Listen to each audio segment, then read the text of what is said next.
name is Travis Kimball, one of the founding partners of Quack Car Wash.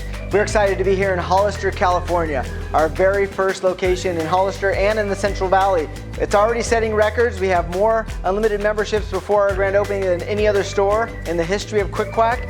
So if you're not a member yet, come get your membership and come enjoy our grand opening.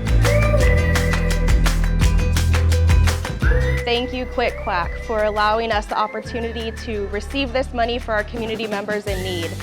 We have strived throughout the pandemic to ensure that we feed as many people who need it, and we're reaching over 20,000 people as of now.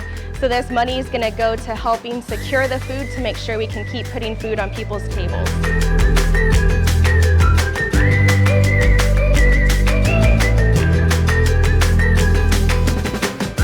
It's the service, the quality of employees that you're hiring.